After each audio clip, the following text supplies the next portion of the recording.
My son told the lawyer I was confused, slipping, said I forgot things.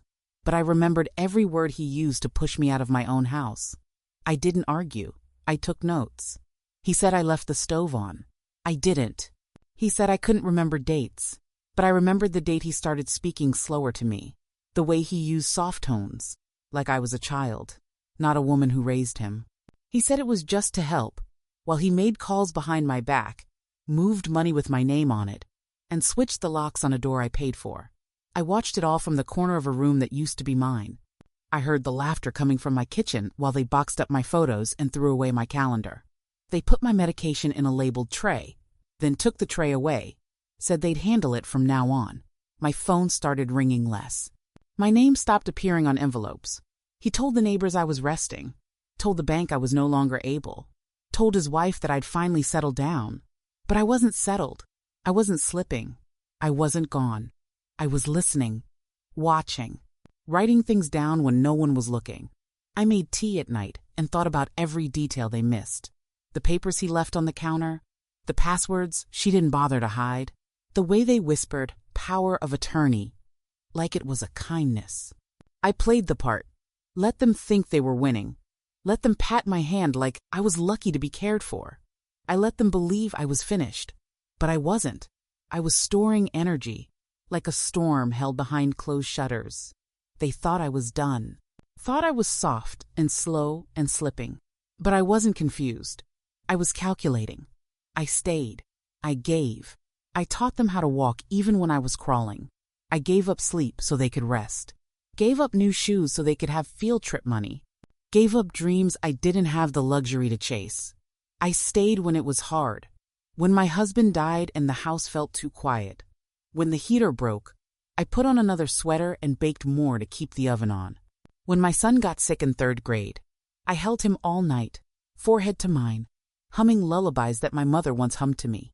I still remember the way his hair smelled, warm and sweet, like laundry and sleep. I stayed through scraped knees, report cards, broken hearts, through slammed doors and long silences, through moments I was called too much, too soft, too old-fashioned. I stayed, even when the world told me to go get a life of my own, because they were my life. I gave more than they'll ever know. Gave time, meals, advice, patience, grace. I gave my body to birth him, my energy to raise him, and my wisdom to hold him steady when he started his own family. I gave up a promotion once because Emma was born early, and they needed someone to take care of her for a few months. That few months turned into 2 years. I didn't complain. I was proud. I stayed. I gave. When he and his wife fought, I rocked the baby and turned the television up so she wouldn't hear them yelling. When he lost his job, I offered him a loan. No interest. Just love. I bought them groceries, quietly slipped money into the diaper bag, took on the bills they didn't even ask about. I cooked dinners every week and dropped them off at their door, his favorite stew, her favorite rolls. Sometimes they didn't even say thank you. I didn't care. I gave because I wanted to. Because that's what mothers do. I taught them how to live gently. I showed them how to listen when people are in pain. I made birthdays special. Every cake from scratch, every candle lit with care. I ironed his shirts before job interviews, patched his jeans, saved every drawing he made until I ran out of space on the fridge. I stayed. I gave. Even when the house got quiet. Even when the phone stopped ringing. Even when holidays started to feel like appointments rather than joy. I still baked. Still bought gifts. Still waited by the window. Hope is a habit mothers can't seem to break. I taught them how to love with both hands open. I taught them that silence is not always peace, and that being strong doesn't mean never being tired. I showed them how to keep going, even when your knees ache and your heart feels hollow. I kept going, because I had to, because they needed me to. I gave them everything I had, and when that ran out, I found more. More time, more grace, more meals, more understanding. I still remember the Christmas I got nothing. Not a card. Not a candle. Nothing. I smiled through it. Said the joy was watching the kids open theirs. And it was. But that night, I cried in the laundry room. quietly, into a towel. Not because of the gifts, but because they didn't see me. Not really. I stayed. I gave. I taught them how to walk even when I was crawling. And I kept crawling, kept showing up, kept smiling even when I felt small. They don't know the full story. They just remember what they needed. They don't remember the months I made the mortgage while they figured things out, or the nights I listened to them vent while ignoring my own pain. They don't remember that I said yes every time, even when it meant saying no to myself. But I remember. I remember it all. And I never asked for payback. Never wanted anything in return but to be respected, seen, treated like someone who mattered, not someone who was in the way. I wasn't trying to control them. I was trying to hold the family together with whatever thread I had left. I stayed. I gave. And when they began treating me like a burden, like a tired shadow of the woman they once leaned on, I still stayed. I still gave. I still hoped. Until the day I saw that hope was no longer soft, it was a wound. That's when I stopped. Not out of hate, out of healing. But even now, as I sit in this smaller place, this quieter life, I still feel the warmth of those years. Not because they treated me right, but because I gave from a place of love. And love, even when taken for granted, leaves a mark. I stayed. I gave. I taught them how to walk, even when I was crawling. And now I'm walking again. This time, for me. He started repeating things twice, asking if I remembered, acting like I was fragile. I thought he was worried, not scheming. Don't forget your appointment, Mom. Did you take your meds today? Remember, you already told me that. It was gentle at first, like a hand on my back I didn't ask for. I thought he was just being cautious. I even told myself it was sweet. Maybe I really was slowing down. I told myself not to take it personally. That's what we do, isn't it? We bend so they don't feel the sting of our discomfort. But then it changed. Slowly, quietly, like fog rolling in. I'd get up to do something, sort the mail, check the laundry, and it would already be done. I handled it, he'd say, like I was being helped, like I was lucky. Then my keys disappeared. Oh, I thought you said you didn't want to drive anymore. I never said that, not once. But the way he said it made me doubt myself. Was I remembering it wrong? Number I wasn't. They started managing my medication, not in a supportive way, in a way that told me I couldn't be trusted. The bottles disappeared from the cabinet. They gave me pills in a little plastic tray, with days of the week printed on it. I'm not 5. I didn't need help reading. But I took the tray anyway, thought maybe it would keep the peace. I didn't want to seem difficult. I didn't want to be the problem. He started asking things that felt like tests. What day is it? What street are we on? Questions with answers I'd known my whole life. And every time I got them right, he still looked at me with that soft, patronizing smile. The one that says, "Sure, but we're watching you." I began to feel like a guest in my own brain. And then came the whispers. I'd enter a room and hear silence that felt full, like I'd just missed something important. His wife started speaking slower around me, over-explaining. "Now, we're going to the store, okay? Just for milk." I nodded and smiled, like I didn't notice she was treating me like someone else, someone less. There was a day, I remember it clearly, I was trying to pay a bill online. The screen looked strange, different. I asked him if something had changed. He took the laptop from me without a word, clicked a few things, and closed it. "You don't need to worry about that anymore," he said. Just like that. My bills, my money, my independence gone with a keystroke. I tried to speak up once. Told him I felt like I was being pushed aside, that I still had a sharp mind, that I didn't need so much help. He looked at me like I had wounded him. "I'm just trying to take care of you," he said. "You should be grateful." And just like that, I became the ungrateful mother, the one who couldn't take a gesture of kindness without suspicion. But it wasn't kindness, it was control. My mail started arriving opened. He said it was just easier that way. You don't need to be bothered with this stuff. But it wasn't his decision. And the stuff was mind bank statements, letters, information. Suddenly, I wasn't in the loop. I was on the outside of a circle I'd spent my life holding together. The doctor changed. Dr. Patel, who'd known me for over a decade, was no longer the best fit, he said. The new one was younger, polite, but he asked me questions like I was already halfway gone. Do you know what year it is? Yes, I knew the year, the day, the weather.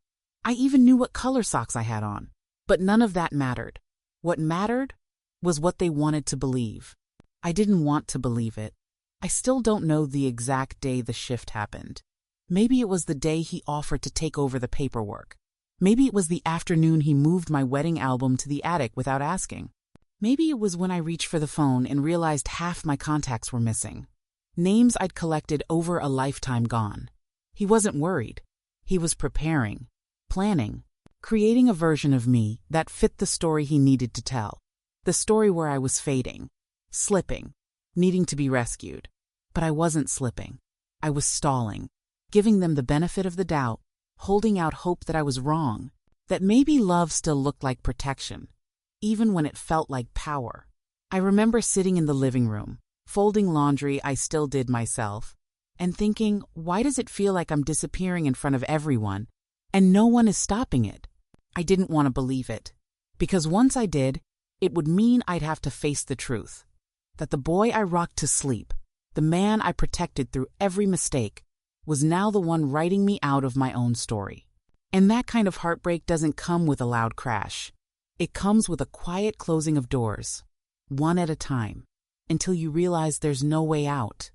I sat in a meeting I wasn't supposed to understand, in a room I used to own, listening to my son sell the myth of my madness. The couch was mine. The rug under our feet was one I picked out 30 years ago on a rainy Tuesday, after work, when my husband and I still walked hand in hand through discount furniture stores. That room held memories in the wallpaper, echoes of birthday songs, and the soft indent in the cushion where I used to read him bedtime stories. And yet, that day, I was just a silent prop in the corner. Quiet, still, supposedly confused. That's how they wanted me out of the way, out of the picture. Easy to dismiss. He spoke with such careful ease, calm, like he was doing me a favor. Said things like, she's having trouble managing things. It's gotten worse over the past few months. We just want her safe. The lawyer nodded along. The woman next to him, a notary, maybe scribbled things without looking up. I watched him slide paper after paper across the table, pages thick with legal language and fake concern. He didn't ask me to sign. He already had the signatures, or something close enough. They didn't need my voice. They had the story already written. I looked around and nothing felt like mine anymore. Not the voices, not the air, not even the tea they offered me in a cup I didn't recognize. The only thing I owned in that room was my silence, and I clung to it. He said I was misplacing things, that I forgot names. But I remembered everything. I remembered the moment I handed him a spare key. Years ago, thinking it was a gesture of trust. I remembered the look on his wife's face when I asked where my mail had gone. I remembered every small shift each one dismissed, softened, explained away. And now, here they were, using those shifts as proof, evidence that I didn't deserve the life I built. They called it a transition, as if I was moving into a new phase of life, as if they hadn't just stolen the one I was still living. They moved my name off the deed, said I had agreed to it, said I wanted things to be simpler. I hadn't, and I didn't, but no one looked at me. No one asked. Later that week, I came home to find the safe gone, the one that held my husband's watch, our marriage certificate, letters I wrote when we were newlyweds, and still unsure if we were doing it all right. They said it was for safekeeping. I asked for the combination. Don't worry about it, he said, with that same tone you use when speaking to a tired child. I wasn't tired. I was trembling with rage. But I swallowed it, because that's what we do. Then the drawer started emptying. Slowly, methodically. My sewing things disappeared. My recipe cards got wet in the garage. The Bible with all my handwritten notes? Gone. I asked once. Just once. And the answer I got was, it's just stuff, Mom. But it wasn't just stuff. It was my story. My proof of a life lived. They took everything while smiling. My house, my agency, my name on the bank statements. They changed the emergency contact on my medical records.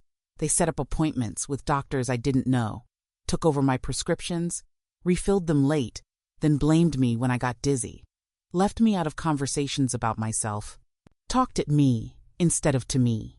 Every time I tried to speak, I saw their eyes glaze, their mouths smile, like I was performing a script they'd already dismissed. I overheard a conversation once his wife on the phone, in the hallway. She's not fighting it. Honestly, I think she's grateful. I stood behind the door, clutching a sweater that no longer smelled like me, listening to my erasure being celebrated. There was no confrontation, no yelling, just a quiet, cold dismantling of my autonomy. They made it look like care, wrapped it in soft words. But it was betrayal, sharp, deliberate.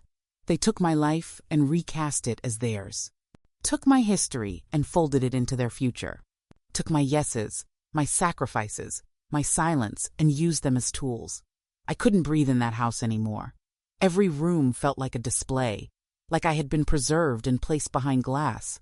"Look at how well we take care of her," they said to anyone who asked. But no one saw me. Not really.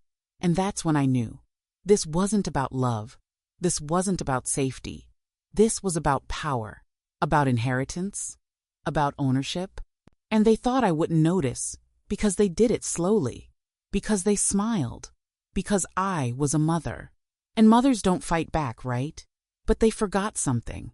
I'm not just a mother.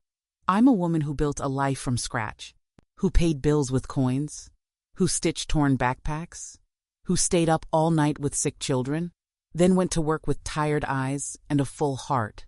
I am not weak. I am not lost. I am not gone. They sat in a room I used to own, selling a version of me I didn't recognize, and they thought I was too far gone to stop them. But I wasn't gone. I was listening, watching, taking it all in, quietly, carefully, preparing. Because the woman they tried to erase is still here, and she remembers everything. He handed me a paper to sign. I signed nothing, but I started everything. It was printed in blue ink, thick with legal language, and he slid it across the table like a friendly favor. "It's just to keep things organized," he said. "So everything's protected." I looked at the paper. I looked at him. I didn't flinch. I smiled, nodded, and asked if I could read it in my own time. He said sure, like it didn't matter, like he was already sure I wouldn't understand it anyway. But I did. I understood perfectly. That paper was a trap dressed as help, and I didn't sign it. Instead, I got to work. That night, I made a cup of tea and pulled out the little red notebook I'd kept since I was first married. Back when bills came in the mail, and every penny had to be tracked. I flipped through the pages, remembering the dates I paid off the mortgage, the day we opened our first savings account, the little notes my husband scribbled beside grocery lists.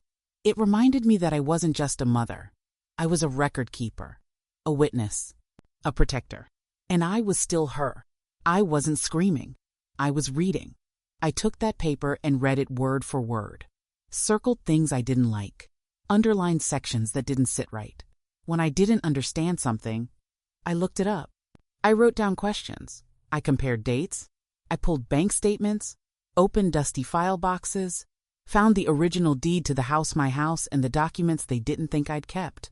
I kept them all, neatly, safely. They thought they were ahead of me. But I had 30 years of history and quiet wisdom stored in labeled folders.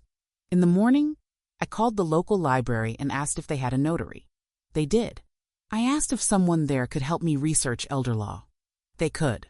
I dressed carefully, pinned my brooch to my collar, walked there with my head high. I wasn't looking for revenge. I was looking for clarity, control, truth, the kind that doesn't shake when challenged. I spent hours there, flipping pages, taking notes, asking questions no one thought I'd ask. Over the next few weeks, I mapped out everything. Every account, every name, every number they had tried to quietly move. I called my old friend Alice, who used to work in a bank.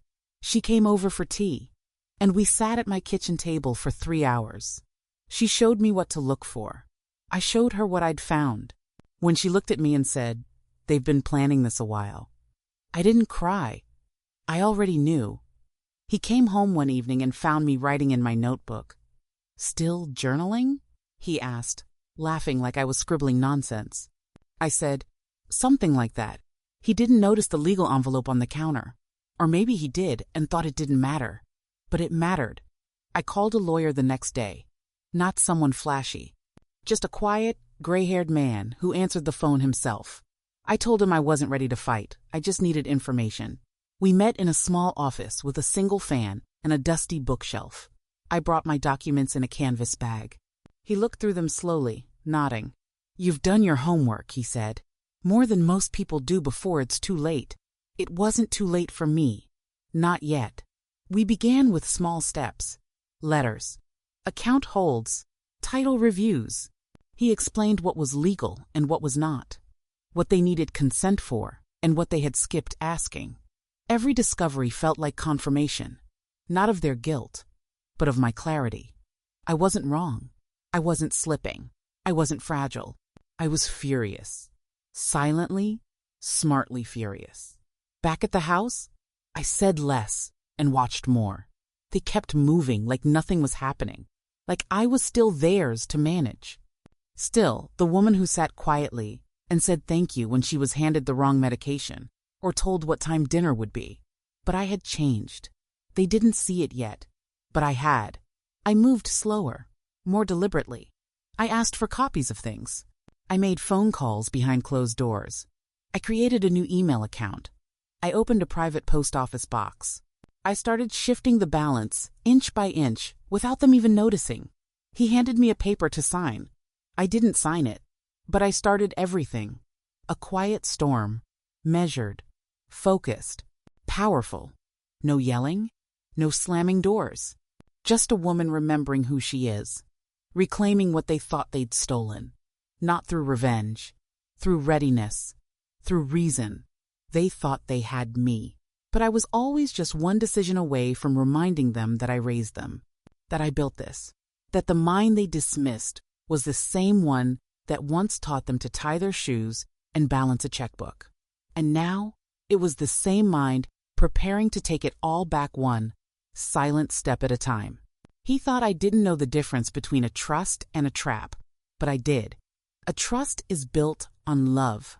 A trap is built on silence. He tried to blur the line between the two, thinking I wouldn't notice, but I noticed everything.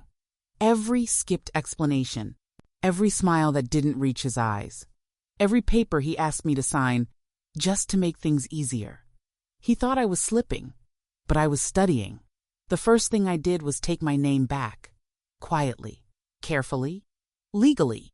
My lawyer filed the paperwork to revoke the fraudulent trust, the one they set up behind my back, using language that sounded protective but only served their pockets. Turns out they'd skipped a few steps, forgot to notify certain parties, misrepresented signatures, assumed I wouldn't look too closely. But I looked, and the law looked with me. We froze the accounts, every one of them. The joint checking, the savings that mysteriously shrunk, the credit cards I never applied for but was suddenly responsible for. My lawyer made the calls while I sat beside him, steady and clear. There was no panic in my voice, no trembling hands, just quiet facts. That's the thing about reclaiming power. It doesn't need to be loud. It just needs to be sure. Then came the property. My home, the one I built with my husband, painted with my own hands, filled with family and music and meals for decades. They thought they'd taken it, thought they could slide my name off the deed and tuck it into their own file cabinet. But it wasn't clean. They missed a clause, missed a filing, missed me. So I took it back, legally, quietly. The papers were filed, the title corrected, the locks were changed. He came by one afternoon, his voice too bright, asking if I wanted to talk things over. I told him I was busy. He asked if I was okay. I said I was more than okay. I was protected. And I meant it. I made a new will, this time with eyes wide open. I didn't just write who gets what. I wrote why. I named those who showed up, who called, who sat beside me in silence when I didn't have words. And I left out those who only saw me as a stepping stone. I made sure there would be no confusion, No loopholes. No way to twist my story after I'm gone. My lawyer said, "You've covered everything." I nodded. Because I had. I didn't stop there. I requested copies of all my medical records. I changed my emergency contact. I wrote a letter to my doctor explaining what happened and asked that any concerns about my mental state be discussed directly with me, not through secondhand voices. He agreed. Respectfully. Kindly. Like someone who finally saw me. Every time I made a change, I felt something return. Not just control. Dignity. The kind of strength that doesn't roar at roots. Deep. Quiet. Unshakable. They didn't even see it happening. That's what made it so poetic. While they were planning my exit, I was writing my return. They were telling neighbors I was settling down. I was setting up a private mailbox. They were telling each other I was better off this way. I was sitting across from my attorney, reviewing the fine print they forgot I could still read. And the best part? I didn't break a single rule. I followed every step. I played their game but better. Because I had something they didn't. Truth. History. Memory that was sharper than they realized. A lifetime of watching. Listening. Learning how people behave when they think you're no longer watching. I took back my house. My finances. My voice. My name. I did it all with no yelling, no spectacle, no threats. Just paperwork. Precision and patience. People talk about comebacks like they're dramatic, like they need to be loud to count. Mine wasn't. Mine was a return to self, a gentle unfolding, a careful correction, a restoration. He thought I didn't know the difference between a trust and a trap, but I did. One binds you with love, the other with lies, and I unbound myself. One step, one signature, one truth at a time. They stopped calling as often after that. The tone shifted. Less authority. More hesitation. As if they weren't quite sure who I was anymore. But I was always here. They just hadn't been paying attention.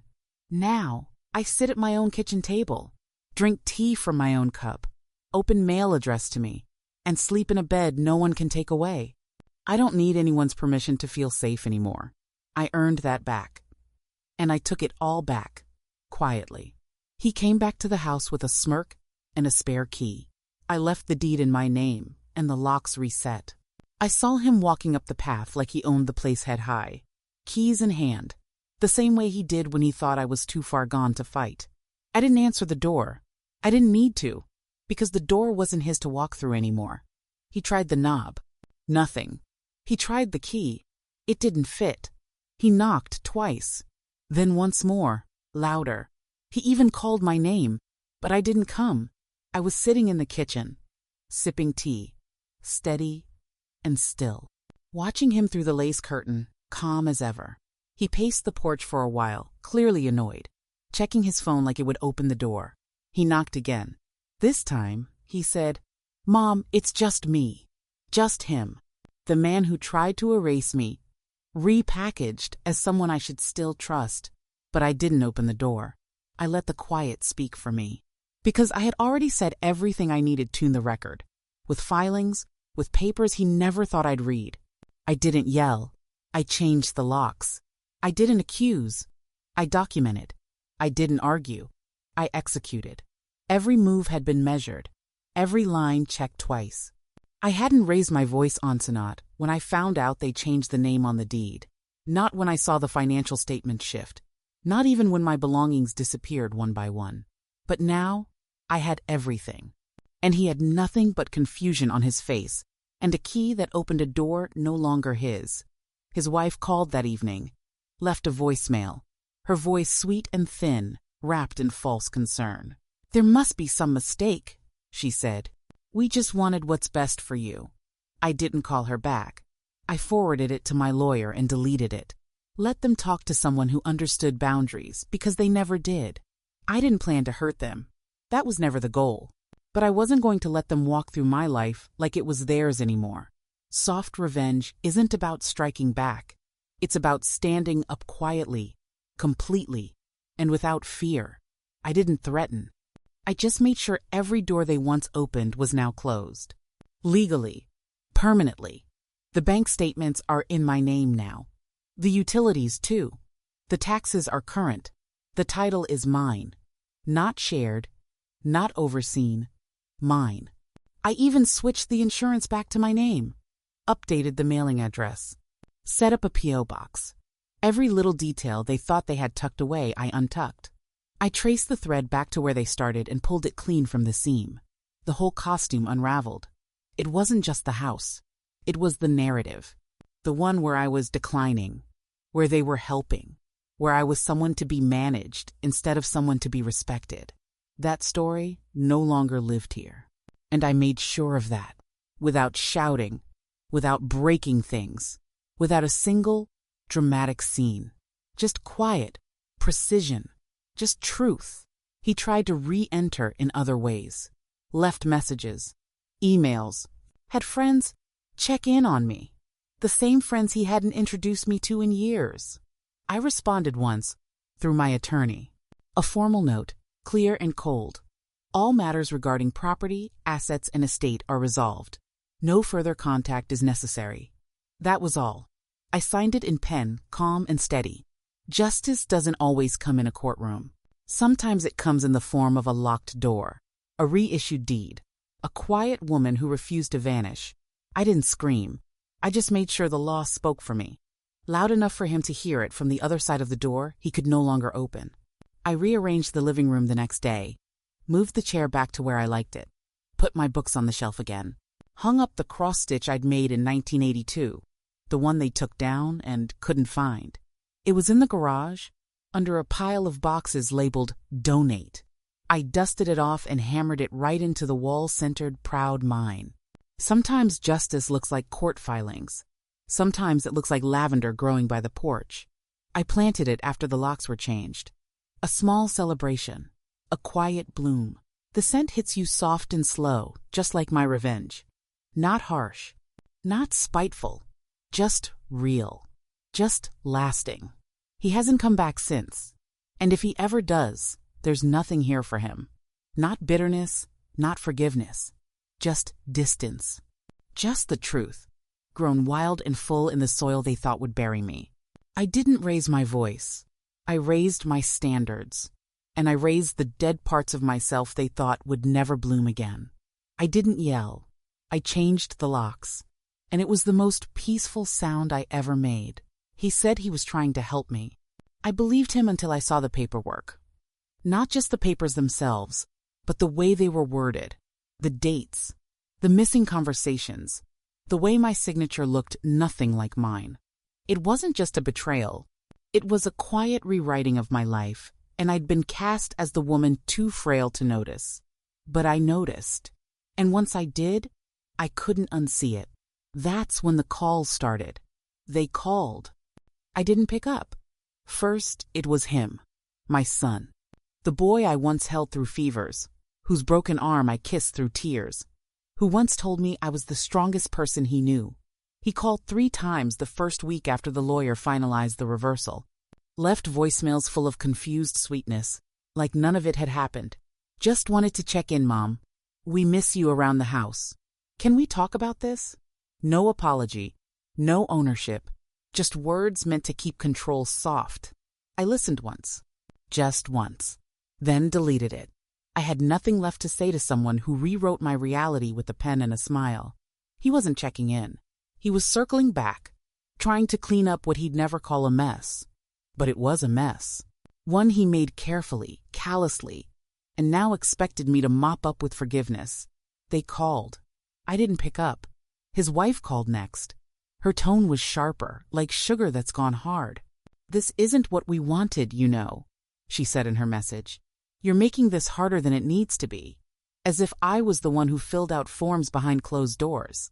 As if I was the one who boxed up family photos while the owner was still in the room. I didn't reply. I don't return calls from people who only find their conscience when the law calls first.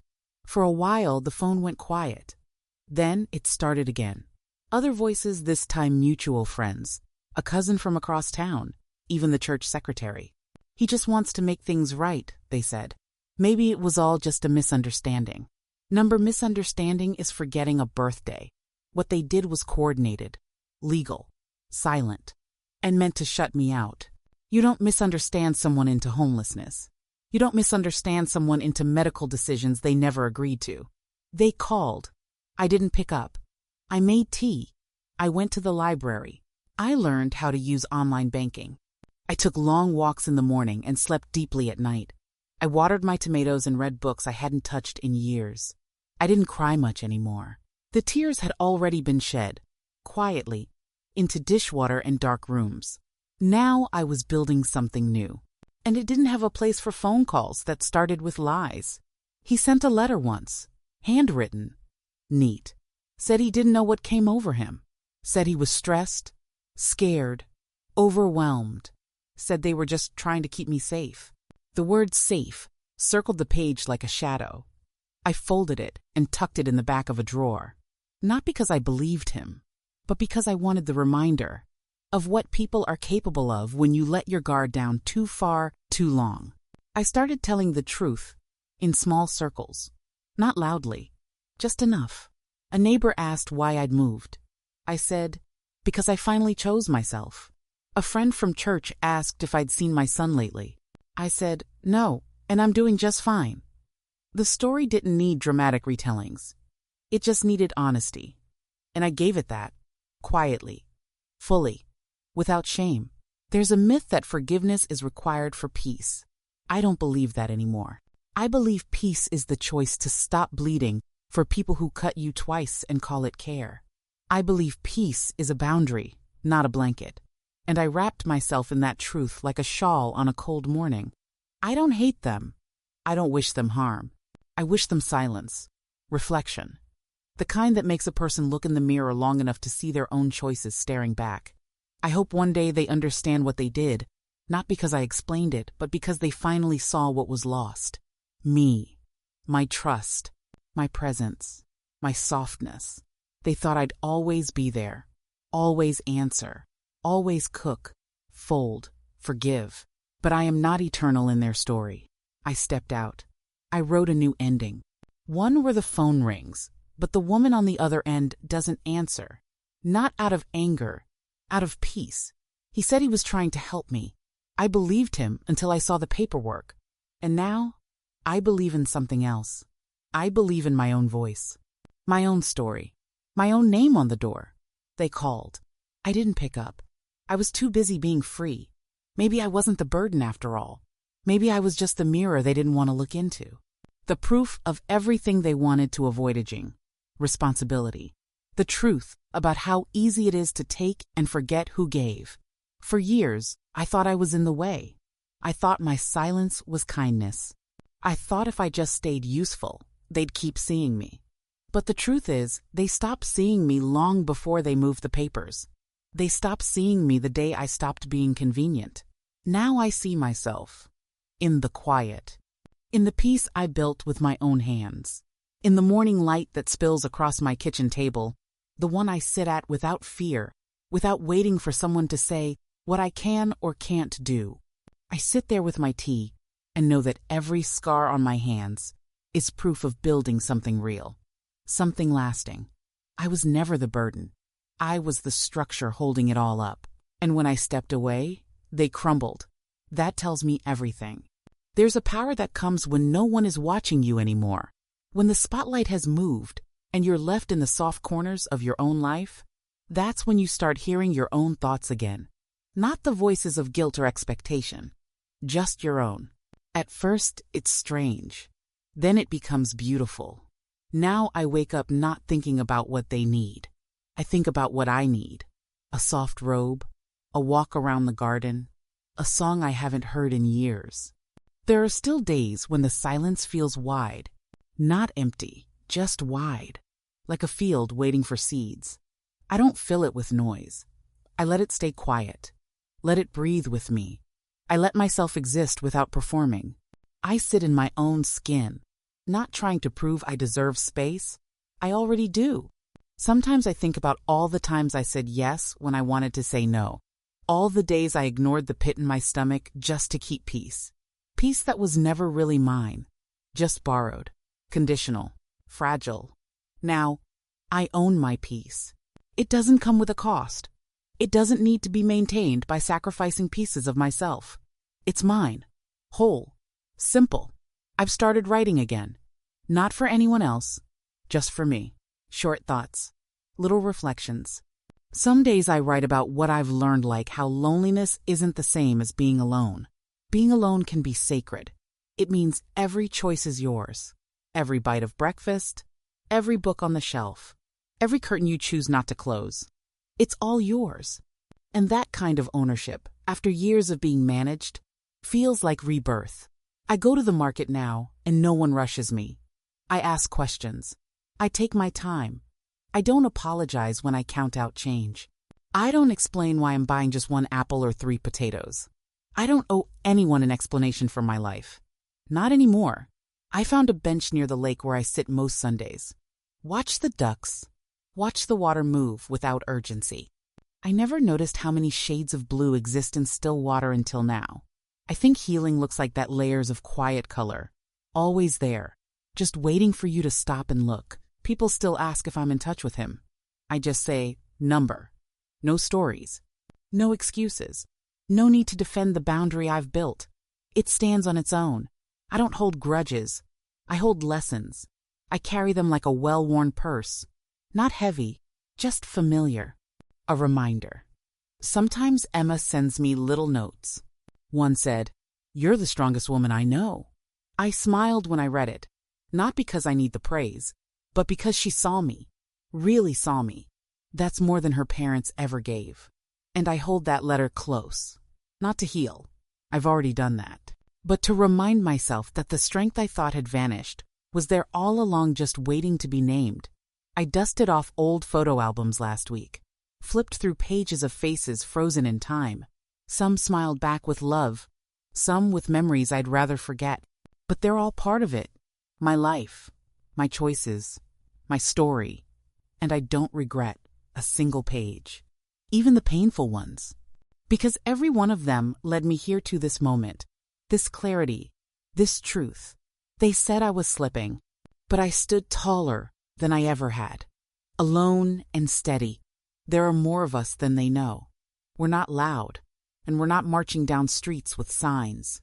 We're in quiet corner sports swings, checkout lines, bus stops, back pews at church. We're the women who raised generations, then got called overbearing, who gave our youth to everyone else, then were told we were too tired to be trusted. They think we're fading, but we're rising. Together, in groups of 2, in circles of 5, in coffee shops and under clotheslines, we're finding our voices again, one story at a time. They say we're losing it, but we're finding something else, each other. I didn't know how many of us were out there until I started talking, until I stopped hiding what happened to me, until I said, "They tried to take everything." And another woman nodded, said, "Me too." That's all it takes. A small moment of truth. And suddenly, we are not alone anymore. There's a woman named Gloria at the library who's 79 and sharper than any knife in my kitchen. She told me her son sold her car without asking, said I didn't need it. She shrugged. I asked what she did. She looked me straight in the eye and said, "I bought a better one. In cash. With my name on the title." We laughed for 10 minutes over coffee because we understood the injustice, the dignity, the quiet reclaiming. There's Lorraine, who comes to our Thursday group at the community center. Her daughter had her mail forwarded without telling her. Another woman's granddaughter convinced her to sign a power of attorney she didn't understand. And just like that, these women, bright, warm, deeply capable, were shuffled to the sidelines of their own lives until they said number, until they found someone else who had been there too. This isn't just a few bad apples. This is a pattern, a culture of quiet dismissal. And it ends with us. We don't rage. We don't break windows. We write letters. We ask questions. We file paperwork. We sit side by side and say, "Let's go through it together." Some of us have lawyers now. Some of us have new locks. Some of us just have each other, and that's plenty. It's powerful, this kind of community, because no one teaches you how to grow old with fire still in your bones. No one teaches you how to protect yourself from the people you love. But we're learning, together, We're swapping notes on how to spot the red flags, how to hold on to our independence, how to speak without apology. We're not waiting for someone to come rescue us. We are rescuing ourselves. And each other? And it's not just the hard stuff we share. We laugh again. We dance in kitchens. We trade recipes and ride the bus to the farmer's market together. We bring banana bread to court dates. We cheer when someone gets their deed back. We cry when someone finally says, "I believe you." We're not just surviving. We're rewriting what it means to age. They call us forgetful, but we remember everything. We remember the sacrifices, the nights without sleep, the years of silence. We remember who we are beneath the wrinkles in prescriptions and patronizing tones. And now we really see each other for the first time in a long time. We are not burdens. We are blueprints. And when we speak, even in whispers, the world changes.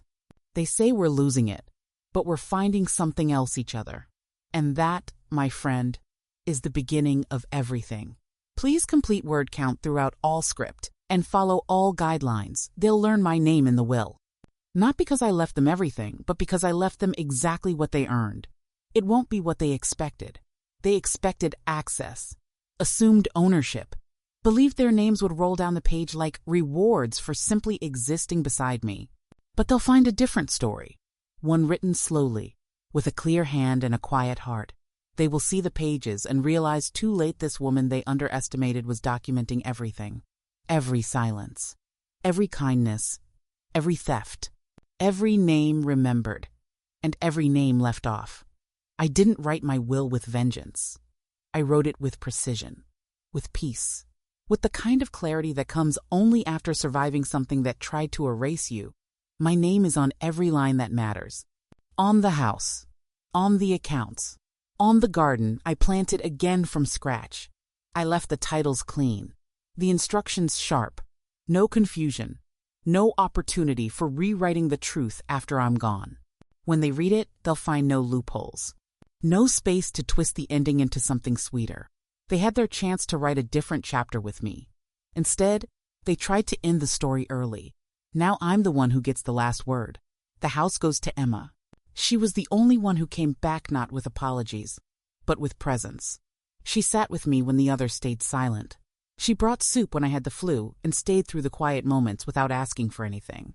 The house is hers now. She'll find the photo albums in the attic, the quilts with her name stitched on the tag. She'll know where every drawer creaks, where the lilies bloom first in spring. She'll know because she listened. The rest? Given with care. To friends who stayed, to neighbors who knocked, to women in my Thursday group who reminded me I wasn't alone. I left my favorite teacups to Lorraine. The ones with the tiny blue flowers. She always noticed them. I left a small fund to the library, where I reclaimed my mind one book at a time. I left my journals to no one sealed in a box, marked "Do not edit." Let the truth stay whole. And for Themy's son, his wife, they get nothing I didn't already give. And believe me, I gave enough. I gave years. I gave meals, money, babysitting, silence, space. I gave patience they didn't deserve, and protection they never once returned. That was their inheritance, used up while I was still alive. What's left now is mine. Mine to give, mine to hold, mine to declare in ink that won't fade. They'll find their names in the will only once. One line, one sentence. To those who assumed my silence meant surrender, leave the space I reclaimed for myself. That's it. No numbers, no items, just the echo of what they missed while I was still here. I wrote a letter, too, not attached to the will, just folded inside, marked for when I'm gone. It says this: I am not angry. I am free. And freedom looks like letting go of what tried to keep you small. You tried to write over me. But my name remains, not because I shouted, but because I endured, because I remembered, because I wrote it down myself. There's something sacred about writing your own ending, about knowing that the people who made you feel invisible will one day sit around a table, open a folder, and find your voice where they expected silence. They'll have to say your name out loud, maybe for the first time in years. And when they do, it will echo differently. Not with ownership, but with consequence. This legacy isn't about things. It's about truth. It's about taking back the pen after someone tried to write you out. And not just writing your way in, but writing everyone else exactly where they belong. With care, with clarity, with finality. They thought they could erase me, but my name is carved in every line they left unread. They sent sympathy cards. I sent them back stamped, "Return to sender," ivory paper, embossed names and messages they didn't write themselves. Thinking of you. With love. We're so sorry. All printed in gold. No handwriting. No real emotion. Just cards from a store shelf. As empty as the words they used when they took everything from me. They sent flowers, too. Big ones. Showy.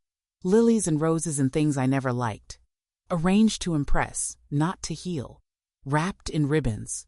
Delivered to my door like an apology could bloom overnight. I didn't bring them inside.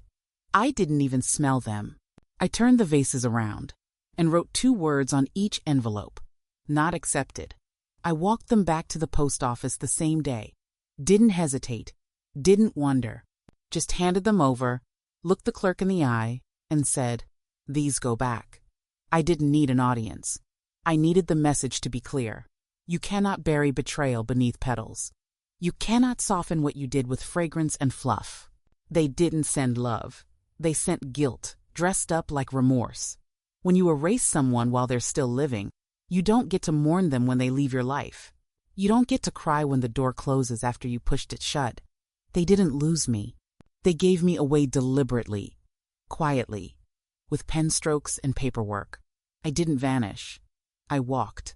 And now they want to pretend it was all just a misunderstanding, that I misunderstood them, that I should have asked more questions, that I should have forgiven sooner. But I don't return to fires I had to put out by myself. One card said, "We miss you." I laughed. They missed the version of me that didn't question them, that served, obeyed, tolerated. They missed the woman who asked permission to be included in her own life.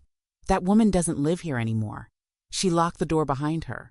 Another one said, "You've always been the heart of this family." I nearly choked on that one.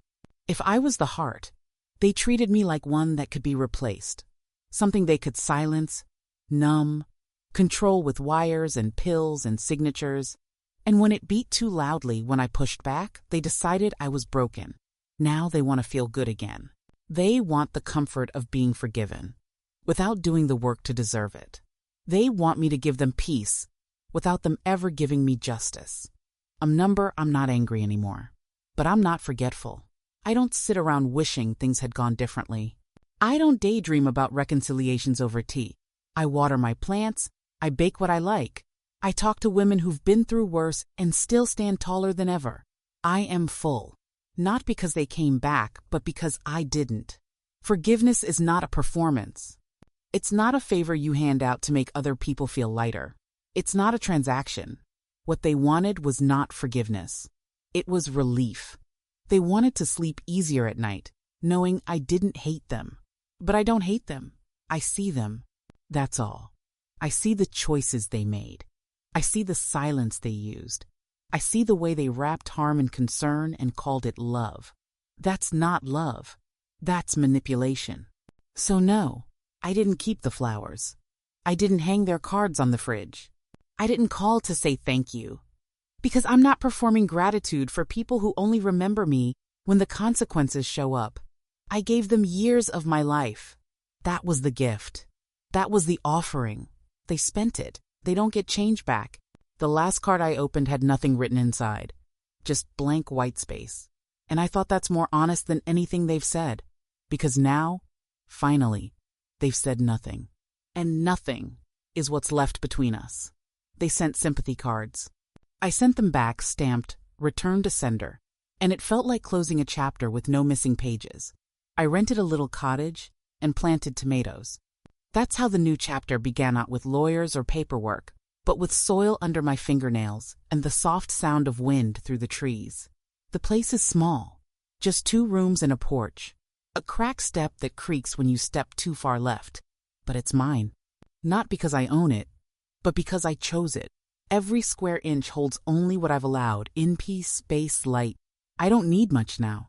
A teapot, a soft chair, the old quilt I refuse to let them box up, and seeds. Always seeds. The garden came first. I pulled up weeds with steady hands, tilled soil that hadn't been touched in years, and planted without asking for anyone's opinion. Tomatoes, basil, a little thyme, flowers, two zinnias, sunflowers, and lavender by the fence. I didn't plant for show. I planted for breath, for beauty, for the joy of watching something bloom that no one can take from me. The mornings here are quiet in the best way. Birds, the click of the kettle, the slow stretch of my spine as I open the front door and step into another day that belongs only to me. No one asks where I'm going. No one tells me what's safe. No one reminds me to take my pills, I remember. I always remembered. They just didn't want to believe it. My neighbors are kind. They wave, bring bread, ask if I need help carrying groceries. They don't ask about my past. They just talk about the weather, the rabbits in the yard, and whether the tomatoes will ripen early this year. No one treats me like I'm broken. No one pretends to care, while quietly rearranging my life behind my back. They knock. They wait. They listen. It's more than I had with my own blood. There's a woman named June who lives across the road. She's 75, paints in the afternoons, and drinks her coffee with honey. We sit on each other's porches sometimes. She never pries. She just smiles and says, "You've got strong hands for someone who's been through a lot." And I smile back. Because I do. Because I am. I go to the market on Saturdays, walk slowly through the stalls, pick peaches, sample cheese, pay with cash. Sometimes people call me ma'am, and I let them. It's polite, but they don't know who I used to be. They don't know how close I came to vanishing inside my own name. And I don't tell them.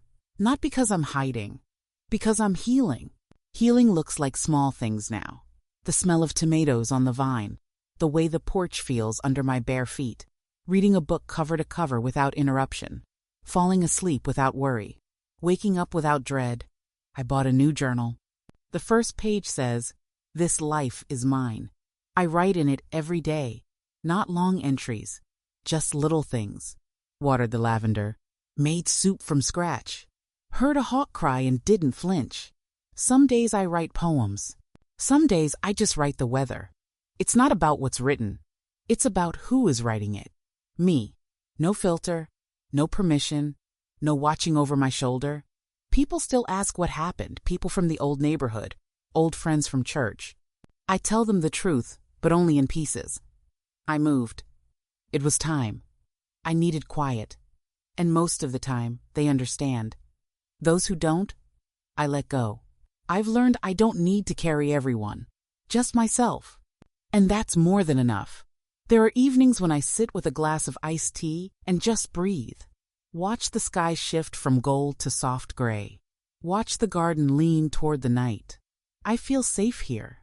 Not because someone promised to keep me safe, but because I am safe. I made it that way. One choice at a time. I don't think about them much anymore. Not with anger. Not with grief.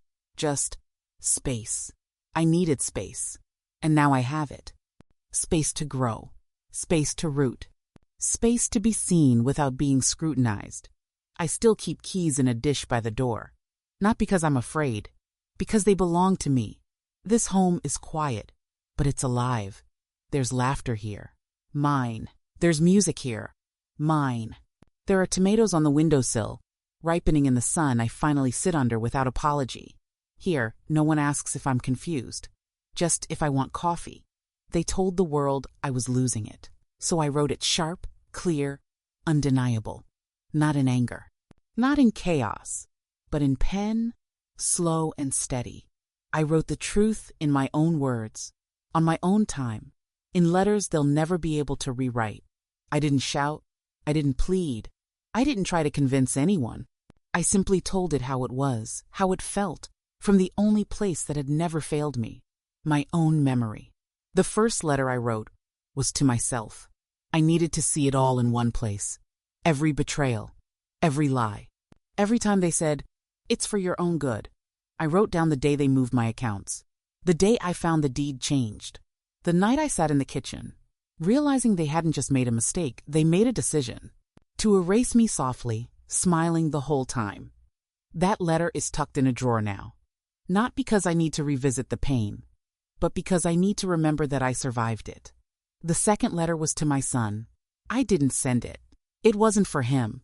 It was for me. It started with the words, "You knew better." And from there, the rest poured out. I reminded him of who I was. Before he decided, I was a burden. I told him about the nights I stayed up while he was sick. The birthday cakes I made from scratch when money was tight. The way I taught him to count with beans at the kitchen table. Then I wrote about the silence he gave me when he changed my future with a signature and a smile. I told him, in plain words, that love without respect is not love. That care without consent is not care. That what he did wasn't protection. It was power, and he misused it. I wrote letters to every version of myself I'd buried. To the girl who stayed silent to keep the peace. To the young mother who always made sure everyone ate before she did. To the widow who carried grief in one hand and groceries in the other. To the woman who smiled while being slowly erased. I told her, "You did not imagine it. They did what they did, and you did not deserve it." There was power in writing it all down. Not for justice, not for proof, but for me, for my heart, for my clarity. Because when the world starts whispering that you're confused, the most radical thing you can do is write it all in ink. They thought silence meant guilt. That because I didn't argue, I agreed. That because I didn't raise my voice, I didn't know the truth. But I knew it. I just chose a different way. And my way was this paper. Pen, purpose. Some letters I did send. To my lawyer. To the doctor who took their word over mine. To the advisor who handed them documents without ever calling me. Those letters were brief. Factual. But not cold. They carried weight. They made people pause. Because when a woman writes without fear, even in her 70s, the world listens eventually. I have a little box now, covered in blue velvet. Inside are copies of every letter. Dates, names, words I refuse to swallow. This is my record. My truth. A map of how I found myself again when they tried to draw a different ending. I don't keep it locked away. Sometimes I read them again, not to relive the past, but to remind myself that I am not invisible. I am not confused. I am not lost. I am a woman who wrote her truth in pen. They said I was slipping. I was writing. They said I was fading. I was clarifying. They said I was no longer capable. I was documenting everything. I don't need the world to know my side, just the right people. And I know that someday, someone will open those letters and see exactly who I was. Not the version they told, the version I wrote. They told the world I was losing it. So I wrote it sharp, clear, undeniable. Because I never lost anything. I was just beginning to find myself. He said I was losing my mind. I lost him instead. There was no fight, no final blowout, no dramatic door slam, just a stillness that settled between us, like dust on forgotten furniture. He walked further into control. I stepped further into clarity. And one day, I realized I hadn't heard his voice in weeks, and I didn't miss it. That was the moment I knew. The goodbye had already happened. Quiet, clean, complete. Letting go doesn't always look like rage. Sometimes it looks like folding laundry with calm hands, like deleting a contact without hesitation, like brewing tea and not setting an extra cup. I didn't announce it. I didn't post it. I didn't warn anyone. I just stopped reaching, stopped explaining, stopped hoping he would be someone different than who he had already shown me he was. Grief didn't come all at once. It came in strange waves when I saw an old photo, when I heard a joke only we used to share, when I passed the aisle where I used to buy his favorite cereal.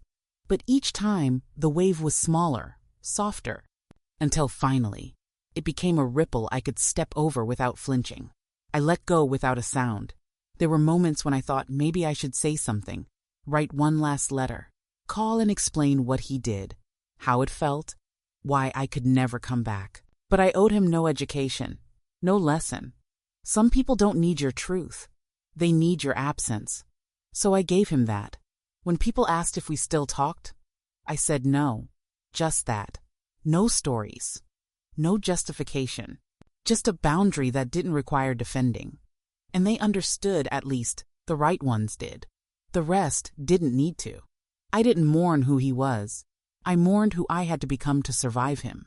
The version of me that tiptoed around his moods. That laughed at things that weren't funny. That stayed quiet while being undone piece by piece. That version no longer lives here. She left when I realized silence wasn't submission, it was strategy. It was strength. It was survival. And now, that silence is mine again. But this time, it isn't a weapon he used against me. It's a comfort I created for myself. He said I was losing my mind. I wasn't. I was reclaiming it. Every forgotten part. Every buried instinct. Every sharp edge they tried to soften. I found them again in the stillness. In the moments after he was gone. In the spaces he used to fill with control. Letting go didn't mean I stopped caring. It meant I started caring about myself more. I packed up his photos. I didn't burn them. Just boxed them away. I didn't need fire. I just needed space. I donated the sweater he bought me the year he started erasing me. I walked past our old brunch spot without turning my head. I played the old songs we both liked and didn't flinch when his favorite line came up. I simply let it pass. Like a breeze through an open window. Nothing held. Nothing chased. This goodbye wasn't cold. It was clean. A soft closing of a book with too many missing pages. I didn't slam it shut. I just turned the last page, exhaled, and set it aside.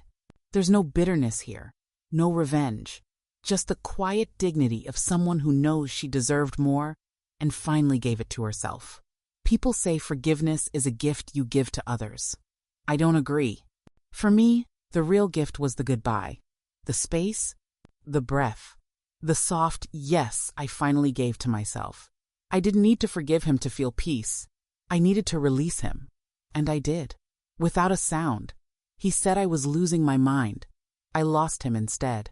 And it was the sanest thing I've ever done. They'll speak my name when it's too late. When the paperwork is closed. When the house is no longer theirs to enter. When the truth has already bloomed in places they forgot to look. They'll whisper it in living rooms, over coffee, behind closed doors, wondering how I did it. How I got it all back without raising my voice, without warning, without apology. They'll say I changed. But I didn't. I returned to myself. To the woman I was before, they softened me with guilt and chipped at me with kindness that wasn't kind. They'll say I was always strong, as if they didn't spend years treating me like glass. They'll remember my quiet, my stillness, and finally see it for what it was, not confusion. Calculation, not fear. Focus. They'll wonder when it happened, when the locks changed, when the title returned, when the silence stopped sounding like surrender and started sounding like a strategy. They'll speak my name with regret, with surprise, with awe, not because I sought their approval, but because I lived in truth long enough for it to find its own voice. I was the mind they underestimated, and the force they'll never forget.